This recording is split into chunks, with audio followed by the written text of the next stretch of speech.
Once upon a time, just about every rock and roll band on the planet seemed to be suffering from an overdose of testosterone. The macho swagger of the guitar god, the Robert Plant wannabes, the power chord arena rock anthems, the whole sex and drugs and rock and roll mentality. These were the things that were standard issue to thousands of performers through the late 60s and early 80s. The only real competition came from the all-synthesizer techno-pop outfits that began swarming in the late 1970s. With their sense of theatrics and their makeup and their often effeminate and androgynous or bisexual personas, it appeared that some of these groups might have traded in their guitars for a few injections of estrogen. This is the world that the Smiths entered. Caught between the unbridled machismo of the rock gods and the otherworldly wash of synthesizers, the Smiths' approach was unique. Morrissey, the Smiths' ultra-charismatic, sexually ambiguous frontman, pursued a lyrical path of self-absorption, self-loathing, selfishness, and general anguish that somehow made him one of the most adored figures of the 1980s. Behind him was a basic but solid band, led by guitarist Johnny Marr. With an exquisitely tasteful playing style that was both new and fresh, Marr ensured that the Smiths didn't fit into any existing place in the rock and roll order. Both worshipped and scorned in equal amounts, the Smiths, during their very short lifespan, helped lay some of the essential groundwork for much of the alternative rock that was to come. Although much of the Smiths story is now surrounded by myth and legend, it's still possible to come up with an accurate historical account of who they were and what they accomplished. Everything starts on May 22, 1959, when Stephen Patrick Morrissey was born at Park Hospital in Manchester. Growing up at 384 Kings Road in Stretford, which is still a shrine for Smiths fans, Stephen began to buy records in 1965 at the age of 6, his first purchase being Come Stay With Me by Marianne Faithfull. Through the early 1970s, he became a big fan of England's glam rockers, especially Mark Bolan of T-Rex and David Bowie, two performers he came to idolize for their sense of style and fashion, as well as their music. In late 1973, he discovered punk via the New York Dolls, and began writing a series of letters on the subject, some of which were printed in Sounds magazine as well as Melody Maker and the NME. Seeing the Sex Pistols at the Lesser Free Trade Hall in Manchester in the summer of 1976 only reinforced Stephen's growing musical ambitions. As he grew tired of the drudgery of a regular job, he worked for both the British Civil Service and Inland Revenue, as well as in a hospital morgue, thanks to his father, he began to think seriously about pursuing music as a full-time vocation. His first audition was for the position of bassist for the CJs, an amateur Manchester group in early 1977. That summer, through some mutual New York Dolls fans, he met guitarist Billy Duffy, who worked with him in a group called Silky Young, later called the T-Shirts, and in a band called the Nosebleeds. With Morrissey assuming the role of lyricist, he bombarded Duffy with a series of compositions with titles like I Think I'm Ready for the Electric Chair. Finally, Duffy gave in, and he agreed to give Morrissey a shot as the band's lead singer. The Nosebleeds played exactly 2 gigs before breaking up in June of 1978. Duffy would embark on a career path that would eventually see him as the guitarist for the Cult. Meanwhile, for the next few years, Stephen did very little except collect unemployment, attend concerts, and write letters to the music papers. Morrissey first encountered John Martin Marr in May of 1982. Growing up, Marr showed promise as a potential soccer star, but once he discovered music, especially the guitar playing of Rory Gallagher, Neil Young, and Niels Lofgren, it became his obsession. After playing in a series of bands with names like Sister Ray, Paris Valentinos, White Dice, and the funky Freaky Party, Marr was introduced to Morrissey by Billy Duffy, thinking that the two of them might make a nice songwriting team. After a now legendary meeting in Morrissey's bedroom, Morrissey immediately fell in love with Marr's guitar playing. He set about writing music to Morrissey's lyrics. Within a month, they were rehearsing together, and that summer, several 8-track demos were made at Decibel Studios in Manchester. Even though the new group's lineup did not expand beyond Morrissey and Marr through the summer of 1982, they at least found a name. As a direct affront to the long, pretentious names of the day, think, Orchestral Maneuvers in the Dark, Morrissey deliberately chose a name that was short, simple, basic, and most importantly, quintessentially English. He was determined that this be a straightforward pop band that sang about real people in real situations. With no possible connotations, the name The Smiths was perfect for discouraging preconceptions of what the group might be about. Besides, such a name gave Morrissey a chance to honor his hero, Patti Smith.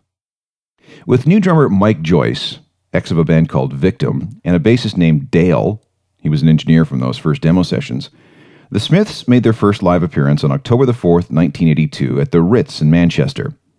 By December, Dale was out, and he was replaced by Andy Rourke, a former bandmate of Mars in the Paris Valentinos.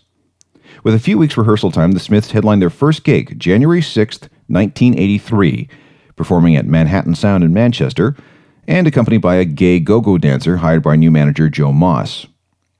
After the Smiths played their first London gig on March 23rd, a very persuasive and very insistent Johnny Marr convinced Jeff Travis of Rough Trade Records to listen to a demo of the song Hand in Glove. After being cornered in the kitchen at the label's offices, Travis was forced to agree that the song had its good points, and he agreed to it as a one-off single. Hand in Glove, which featured a live version of Handsome Devil on the B-side, appeared in stores in May of 1983. While the single did top the indie charts, it failed to make much of a dent on the mainstream pop charts. However, the Smiths were nevertheless starting to generate a buzz, thanks in large part to the singer's powerful stage presence. Morrissey loved to openly display his influences. Patti Smith, the New York Dolls, 50s singer Johnny Ray, writer Oscar Wilde. The band was also presented with enough gladioli to smother a florist, something that became a trademark of Smith shows. Morrissey made sure that Smith's gigs were intimate communications with fans. Word spread on this simple pop band who looked and sounded nothing like the keyboard-driven and foppish Depeche Mode or the computer-powered and mechanical Human League. Later that spring, Jeff Travis decided that he'd better grab this band while he could. Offering the band the biggest advance in the label's history, an offer that swayed the band from signing with their hometown Factory Records, the Smiths agreed to a long-term contract with Rough Trade. This was a decision that they'd later regret. After much gigging and an aborted attempt to record a debut album that summer, the second Smiths single, This Charming Man, was finally released on October the 28th, 1983. Along with the customary 7-inch single, Travis had also taken upon himself to release 4 extended remixes.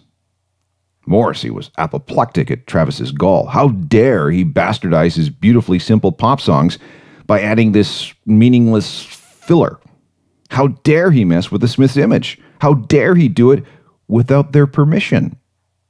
All the remixes were recalled and turned into instant collector's items for the next decade. Despite the confusion and controversy amongst fans, or perhaps because of it, Smith's shows became more and more crowded. Following a third single called What Difference Does It Make in January of 1984, the Smiths released a self-titled debut album on February the 20th. Recorded over a period of just 2 weeks with producer John Porter, the Smiths were rather unhappy with the results, believing that if they had just a little more time and money, they could have created something better. Many of the tracks were hurriedly re-recorded in frantic all-night sessions towards the end of the second week. But fans and critics didn't seem to notice any of the shortcomings. On the contrary, the rough, stark minimalism of the arrangements, combined with Morrissey's wavering, almost crooning vocals, resulted in a record that sounded like nothing else. Morrissey's ability to capture the bittersweet agonies of life and love in song far outdistanced the attempts of his contemporaries. His Bowie-esque flirts with homosexual imagery didn't seem to hurt either. Again, on the contrary, any gay references only seemed to reinforce the mystique of the new group. Meanwhile, the ringing and jangling of Johnny Marr's guitars was ever present, propelling the songs forward with a fresh playing style that didn't seem to be rooted in any definable influence. Praised by critics and purchased by the ever-growing cadre of worshippers, The Smiths was pushed to number 2 on the UK charts. Reaction to the first album was so strong that Rough Trade decided that they had better release a swift follow-up in order to capitalize on the band's momentum, while buying time for the Smiths to record a proper second album. Jeff Travis cobbled together Hatful of Hollow, a 16-track collection of singles, B-sides, and radio sessions, and released it on November 13th, 1984. Offered at a price lower than a regular album, Hollow was an immediate hit with the Smiths faithful, especially the tremolo-heavy tension and art rock dance beat of How Soon Is Now. Seems rather remarkable now that the Smiths weren't too keen on that song. Had it not been necessary to fill space on Hatful of Hollow, it's quite possible that the song may never have been released. The Smiths' third album, and second proper studio recording, was called Meat is Murder. It was issued on Valentine's Day 1985 and entered the UK charts at number 1, kicking Bruce Springsteen's Born in the USA out of the top spot. Although some were turned off by the self-righteous vegetarian preaching of the title track, the album received generally good reviews. But at the same time, the album failed to provide the group with any kind of major hit single. The best Meat could muster was the number 23 showing of The Boy with the Thorn in His Side in October. Those who took the time to buy the album were entertained by stories of sadistic schoolteachers in The Headmaster's Ritual and child abusers in Barbarism Begins at Home. And of course, there were Morrissey's anti-Thatcherite tirades. Morrissey was also becoming more outspoken during interviews, holding forth on everything from politics to sex to the evils of eating meat. He was also not adverse to bad-mouthing some of his musical contemporaries. Robert Smith of The Cure was a frequent target.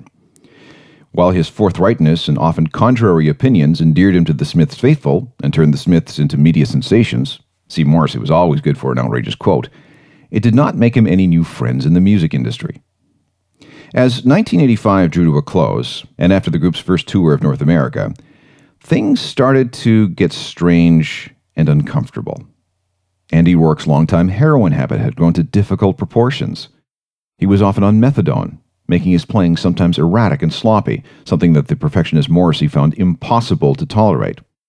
After an Irish tour in February of 1986, Rourke was told to leave the band with a proviso that he would be readmitted once he had successfully kicked his addiction. In the interim, the group hired Craig Gannon, a rhythm guitarist, ex of Aztec Camera, on June the 21st of 1986. Rourke was eventually forgiven for his chemical indiscretions, and he was allowed to return later in the year. Personnel problems were the last thing the Smiths needed at this point.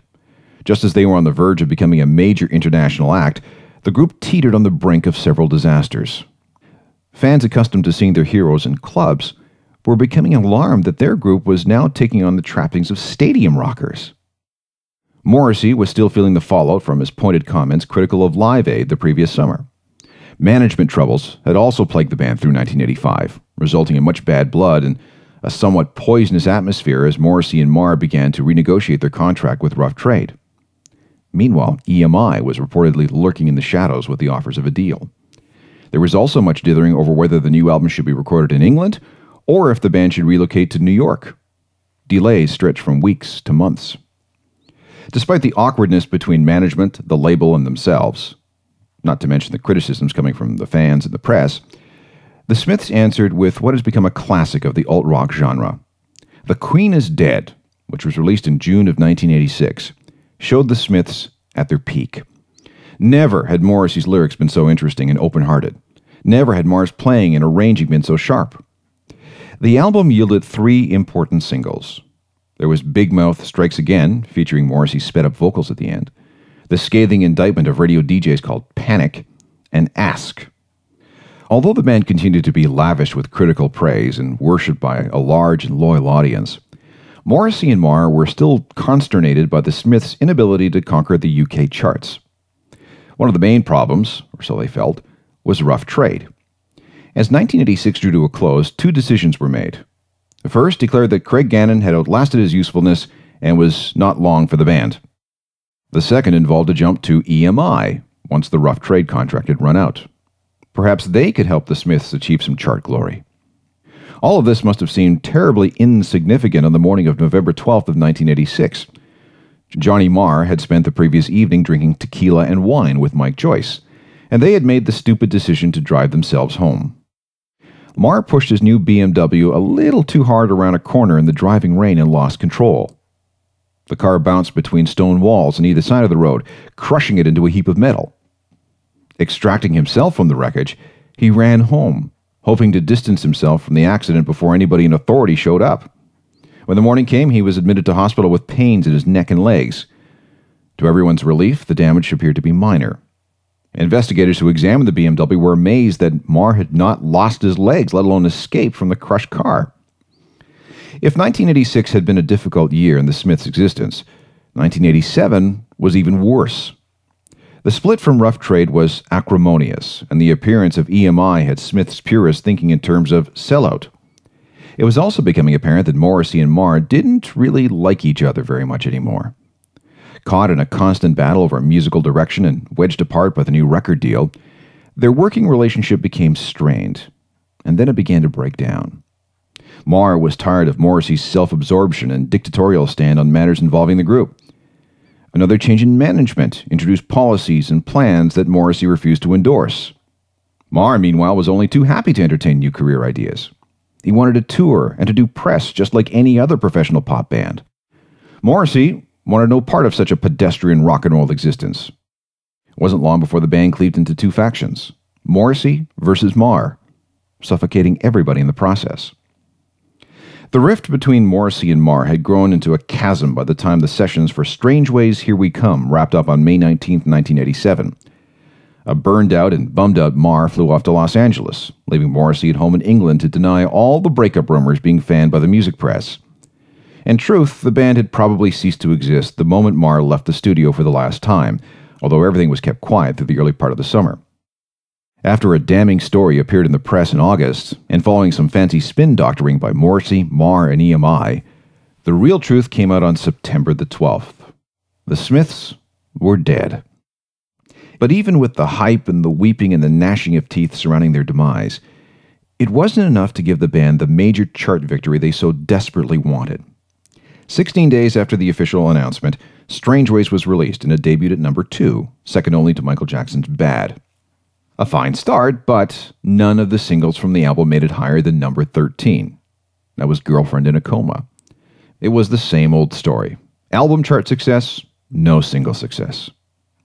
Under the guise of a solo Morrissey show, The Smiths, which was Morrissey backed up by Joyce, Gannon, and Rourke, played an impromptu farewell show to their fans on December 22, 1988, at Wolverhampton Civic Hall.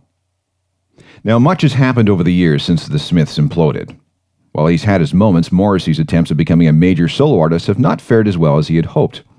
A succession of highly anticipated but slow-selling albums on a variety of record labels has hurt his marketability and his reputation amongst alt-rock fans. Meanwhile, music moved on, and the delicate, introspective poetry that made the Smiths so admired no longer had the same effect on young record buyers. Johnny Marr soldiered on as a rock and roll journeyman, working as a session player and sideman, and as part of Electronic, a successful supergroup formed with New Order singer Bernard Sumner. Marr has also worked for or with Billy Bragg, The, Brian Ferry, The Pretenders, Paul McCartney, Talking Heads, Kirsty MacColl, and Modest Mouse. Mike Joyce took a job with the Buzzcocks to help pay the bills, before he discovered that he had been perhaps cheated out of a fair share of the Smiths' profits. Doing a little digging, he found that Morrissey and Marr had each taken a 40% cut of the proceeds, leaving him and Andy Rourke to share the remaining 20%. After a long legal battle that saw Joyce sue both Morrissey and Marr over unfair business practices, a judge declared that Morrissey did in fact owe Joyce about £1 million. In the original ruling, the High Court judge described Morrissey as devious, truculent, and unreliable. An appeal by Morrissey to 3 senior High Court judges was unsuccessful. Morrissey was forced to pay Joyce close to £1 million, plus hundreds of thousands of pounds in court costs. Fast forward to 2000. That's when Johnny Marr started another band, Johnny Marr and the Healers. They enjoyed a moderate degree of success, and Johnny would later work as a guest musician on the Oasis album Heathen Chemistry. Later, he performed 2 Smith songs and music by others with a supergroup consisting of members of Pearl Jam, Radiohead, Split Enz, and a few others, assembled by Neil Finn of Crowded House in 2001. In addition to his work as a recording artist, Marr also worked as a record producer. In 2006, Marr began work with Modest Mouse's Isaac Brock on songs that would eventually show up on the band's 2007 release, We Were Dead Before the Ship Even Sank. The band subsequently announced that Marr was a full-fledged member, and he toured extensively with the group through 2006 and 2007. In late November 2005, while appearing on British radio, Mike Joyce claimed to be having financial problems, and he said he had resorted to selling rare band recordings on eBay. As a result of that court case, it seems very unlikely that there will ever be a Smiths reunion. Both Morrissey and Marr say in interviews that a reformation is just not in the cards. And so far, they've held fast. In 2005, VH1 attempted to get the band back together for its Bands Reunited show. That attempt was obviously unsuccessful.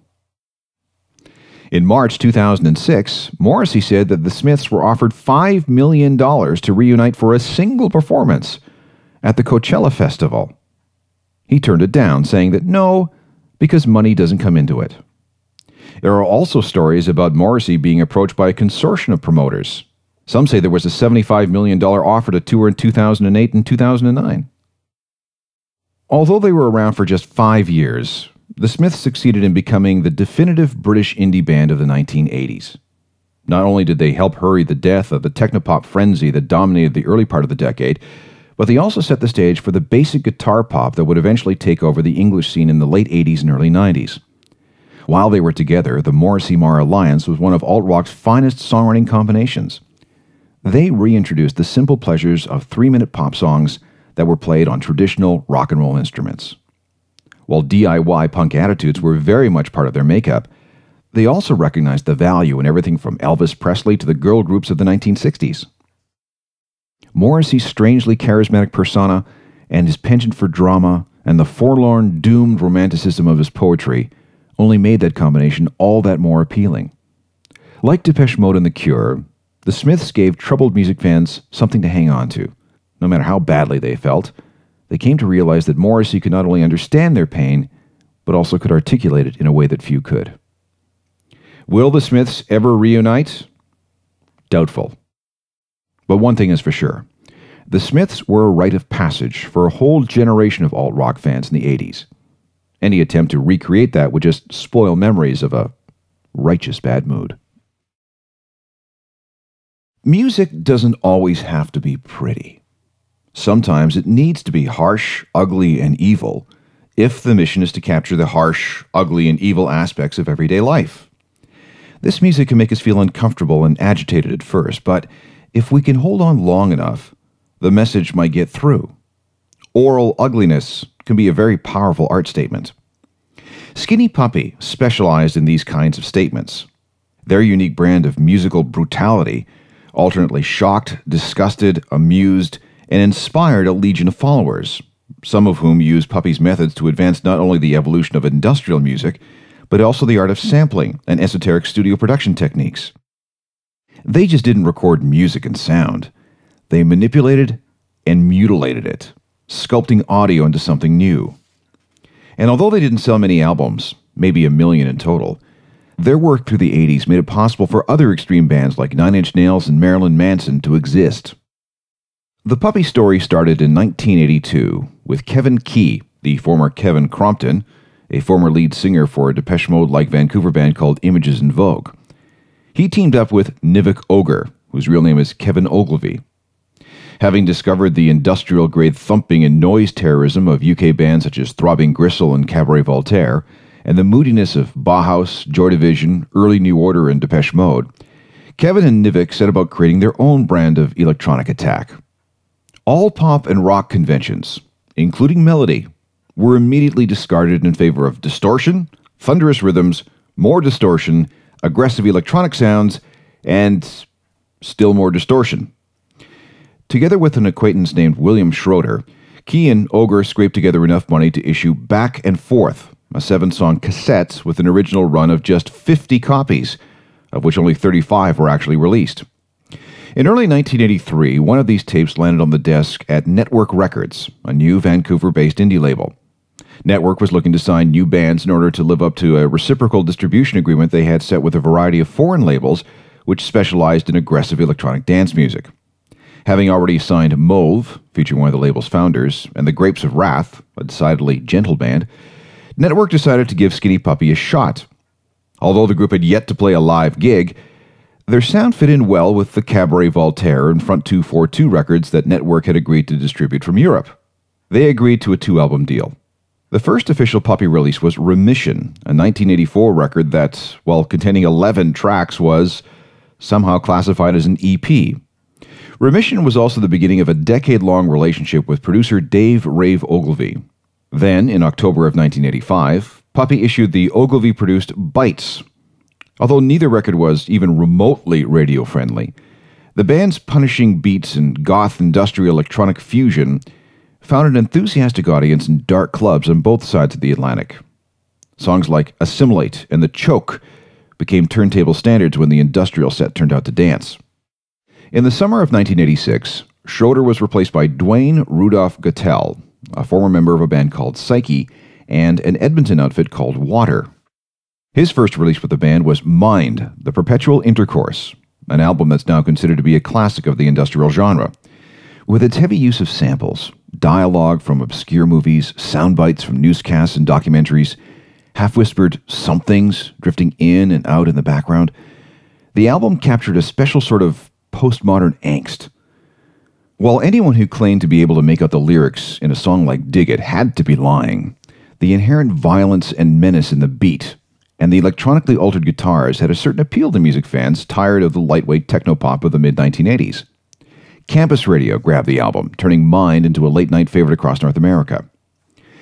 After completing their first-ever tour, Skinny Puppy issued Cleanse, Fold, and Manipulate on the Network label in October of 1987. Intense and sometimes frightening, the album was more finely honed than anything Puppy had done to date. With Key credited as playing radio, along with the usual array of synthesizers and sequencers, and with Ogre in charge of audio sculpture, punishments, and objects, the group continued a lyrical attack on what they saw as a sick world. While Adrian Sherwood remixes of both Addiction and Deep Down Trauma Hounds became hits with the industrial crowd, the group's reputation began to spread far beyond the black clothes and mascara set. Raves came from Melody Maker and the NME, who likened Cleanse, Fold, and Mutilate to the best horror books and films. Even People magazine ran a review, calling the group's music insanity and comparing the album to stepping into a nightmare being experienced by the Phantom of the Opera. Puppy had become masters of setting mood and atmosphere. When Vivisect 6 was released in October of 1988, fans noticed a new acknowledgement of melody. The rhythms were still brutal and robotic, and the samples were still harsh, but songs like Texture were, for Puppy, oddly accessible. Lyrically, the album was still as in-your-face as ever, espousing socio-political concerns ranging from chemical warfare to medical experiments on animals. 2 singles were issued, the aforementioned Texture, which was a surprise top 40 hit on the Billboard dance charts, and Censor, the alternate title of a song actually called Dog Shit. In concert, the band had become even more theatrical, with pyrotechnics, fake blood, simulated torture, and projections of disturbing film footage. To attend a Skinny Puppy show was to witness an exercise in extreme industrial performance art. The beats got harder, and the guitars got louder for Rabies, which came out in November of 1989. This was thanks in part to the contributions of Ministry's Al Jorgensen, a Puppy fan from way back. His quasi-metal guitars and signature production sound added something of a new twist to the group, which was perhaps best exemplified in the choices of Tin Omen and Warlock as singles. A little concert controversy also helped Puppy's notoriety when the band was arrested in Cincinnati while making an anti-vivisectionist statement using a stuffed dog. As solid as the band's reputation was amongst fans, both Key and Ogre were getting a little bored with the Skinny Puppy approach and began to drift off into various side projects. Key was the first to work outside the group, with Edward K. Spell of the legendary Pink Dots. Calling their outfit Tear Garden, they issued Tired Eyes Slowly Burning in 1987. In 1990, he and friend Alan Nelson formed Hilt, who subsequently released 2 decidedly non-puppy-sounding albums. As the album Too Dark Park hit the stores in October of 1990, a rift began to develop within the group. Key and Gottel were often annoyed with Ogre's growing interest in pursuing projects outside the band. Complicating matters was Gottel's escalating drug use. Most fans didn't notice because they were only too happy to buy another album of death, doom, and despair. Too Dark Park also had its quirks. An initial vinyl pressing was defective. There were 40 seconds of unintended silence before each song. And an 11th song, called Left Hand Shake, had to be dropped at the last minute when the sample of a rant by drug guru Timothy Leary couldn't be cleared. After another intense tour of shock theater and the release of the predictably intense Last Rites on March the 24th of 1992, Network Records shocked the band by declining to extend their contract. Without a deal and with no label interested in releasing new material, Puppy took a long break, leaving fans to speculate on the literal meaning of the title of their last Network album. Although there were few takers, despite the fact that industrial music was now very big business thanks to Puppy disciples like Ministry and Nine Inch Nails, the band did manage to snag a deal with American Recordings. But almost as soon as the ink on the contract was dry, the group's implosion began in earnest. Even before American approached them with a deal, personal tensions within the band had made any sort of harmonious working relationship impossible. With each member determined to follow their own musical agendas, and with each agenda clashing with the other, Skinny Puppy was as good as done by the end of 1992. Longtime producer Dave Ogilvy was no longer in the picture. The band had frozen him out, completely underestimating his importance to the Puppy scheme of things. Complicating matters was the clause in the new contract that clearly stated that the band was not going to have complete creative control over their material. They agreed to that initially. They were just that desperate to get a deal, but soon that clause was going to be the source of more trouble. The sessions for the next album, which started in October of 1993, were pretty much doomed from the start, especially after Dwayne Guttel started coming apart. Key and Ogre thought about firing him, but decided against any drastic moves until after the album was completed. Thousands of dollars were spent renting a beach house studio, ironically named Shangri-La, in Malibu, that was located just up the hill from where Baywatch was being filmed. The distractions of the beach, not to mention the periodic evacuations caused by that year's wildfires and the occasional California earthquake, proved to be too much. After 4 months of writing and recording that resulted in very little, and after Key was injured during a film shoot, Puppy knew that their inspiration had dried up. The demos were so substandard that they were even ashamed to show them to the producers assigned to the project. When American Recordings finally heard a sample of the new work, they accused the band of making an album that was totally unlistenable. Several successive attempts were also rejected by the label before Ogilvy was called back in to salvage what he could. By March of 1995, with production costs exceeding $750,000 and the album at least a year behind schedule, American demanded that the band's contract be re-examined. Puppy's deal was cut from 3 albums to 1. The band insisted that they be paid American's original promise of $1.3 million, regardless if there were more delays. But the fatal moment came on June 2, 1995. Just as the rent on the house in Malibu ran out and everyone was preparing to move back to Vancouver, Nivek Ogre quit. He told everyone that he was going to remain in California and that the rest of the band could do as they liked. That move automatically rendered the contract with American null and void. Puppy was dropped from the roster. Out of everyone in the band, Dwayne Guttel took the news the hardest. As arguably the hardest working member of the group, this is a guy that would often spend hours on the tiniest details of a song, and also the member most passionate about music. The collapse of Skinny Puppy was the worst thing that could have happened to him. Already in an ultra-fragile emotional state over the disastrous failure of the Malibu sessions, he fell into a destructive depression. Even though he and Key contributed work on the album in Vancouver, there was a sense that Guttel was losing his grip. When he decided that he needed to get out of town for a while, everybody agreed that a break from music would be a good idea.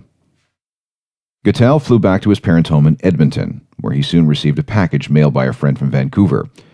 Inside was a quantity of heroin, and on August 23, 1995, Dwayne Guttel was found dead in his old bedroom, the victim of a massive accidental overdose. After Guttel's death, Key and Ogre finished up the album, but only after they were assured that American would release it. After 3 years in the making, the album The Process finally hit the stores in February of 1996. After that point, Skinny Puppy was done, but not permanently. In 2000, Ogre and Key reunited and performed live as Skinny Puppy for the first time since 1992 at the Doomsday Festival in Dresden, Germany. A live album called Doomsday Back and Forth Series 5, Live in Dresden, was released in 2001. The first new Skinny Puppy track in years was called Optimist. It appeared on the Underworld soundtrack in 2003. Then, Ogre, Key, a dude named Mark Walk, and various guests, including Tool drummer Danny Carey and Wayne Static of Static X, recorded a new Skinny Puppy album. It was called The Greater Wrong of the Right. It was released in 2004 on Synthetic Symphony, a sublabel of SPV, their European distributor since the mid-1990s. This new Skinny Puppy sound was a little more rock-oriented. When Skinny Puppy first came together in 1982, industrial music as we know it today did not exist. In the time they spent together, Puppy pioneered this new sound, reinventing and shaping it along the way. Like some of alt-rock's other great groundbreakers, The Velvet Underground, Jonathan Richman, Sonic Youth, Puppy never sold great quantities of albums. But, like some of those great performers, their records managed to get into the hands of some very important people. People that would eventually add their own lasting impressions on hard and heavy music. Al Jourgensen of Ministry, Trent Reznor of Nine Inch Nails, and Brian Warner, the guy later to be known as Marilyn Manson. Skinny Puppy provided the vital bridge between the European industrial approach and the scene in North America. Electronics and guitars mated over a stew of samples and computers, allowing for a new branch to grow in the industrial family tree. And those who believe in the creed, better dead than mellow, are eternally grateful. And that's it for Volume 2 of this Guide to Alternative Rock. With Volume 3, we'll move into the late 80s and into the 90s. We'll go through the stories of Pearl Jam, the Pixies, Nine Inch Nails, Nirvana, Smashing Pumpkins, Sonic Youth, and more. Thanks to Natalia Ribeiro for the extra writing and research for the updates. And thanks to you for listening. I'm Alan Cross.